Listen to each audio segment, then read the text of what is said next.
Hi everyone. So today I thought that I would start making a series of Korean stews for everyone. Now Korean stews, they are perfect for the winter time. They are really perfect actually for when you have no time because everything just comes together 15 to 20 minutes. It is in one pot. It is super hearty. It is super delicious. So today what I'm going to make is the famous Doenjang Jjigae, which is a Korean soybean paste stew. And I'm sure that everybody knows this. It's like the Korean paste in the brown box. Now, Korean soybean paste is a lot stronger. It has a lot more different like flavor notes. It's so much more savory than miso is. I would say miso is kind of like a more like gentle, even like mild kind of like sweetness. Whereas with Korean soybean paste, you get flavor notes of many different things. It is chunkier, it is way more savory. So, you know, really depending on what you make, like for more like heartier stews, or if I'm looking for kind of like stronger flavor notes, I always tend to use the Korean soybean paste as the base for my soup. And all you do is you just mix it with some water. So it's super easy. So today's Doenjang Jjigae has some zucchini, some tofu. I put in some mushrooms as well. It comes together like 15 to 20 minutes. It is so easy. You mix it over a bowl of short grain rice. It is forever comforting and forever delicious. So I hope you guys all enjoy this one.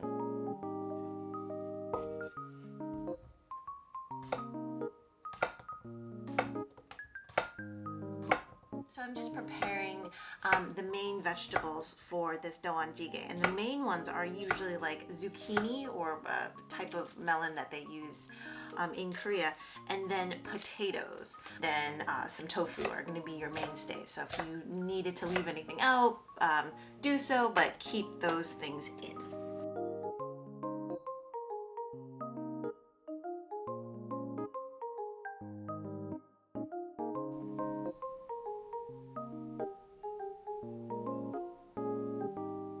So I'm going to cut some chilies as well.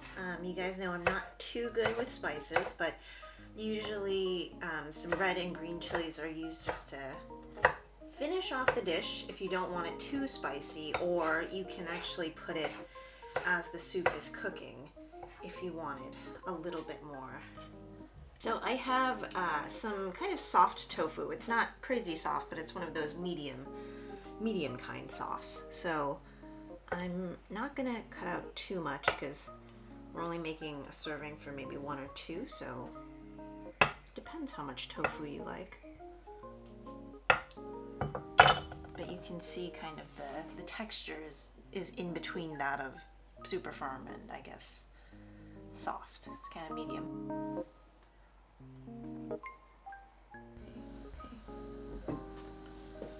You can use a little bit of oil if you want. If you don't, that's fine as well.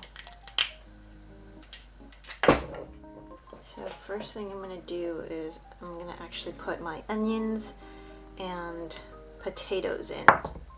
They take a little longer to cook, but also get a little bit of browning on the potatoes.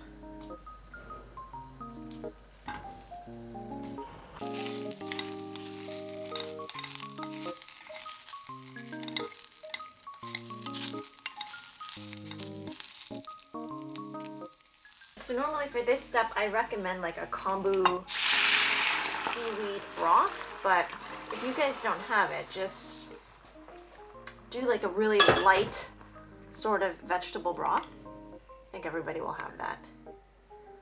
So I'm gonna bring this up to a boil. We're gonna just add in the rest of our ingredients.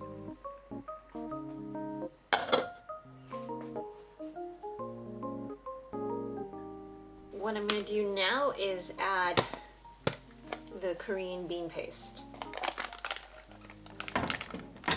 The recipe is going to be down below, but this is a little bit more, you know, to your liking.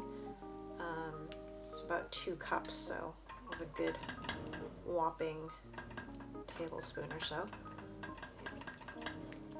And it has a tendency to be lumpy, so you just want to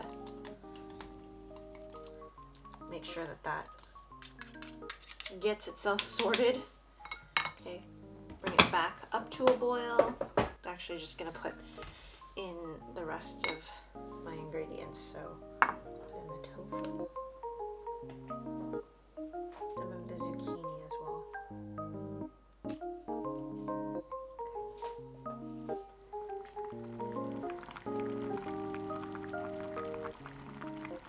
This is really the basis of the soup. What I'm gonna do is I have some of these Chinese mushrooms actually in the fridge, and I thought that it would add like a nice meaty texture.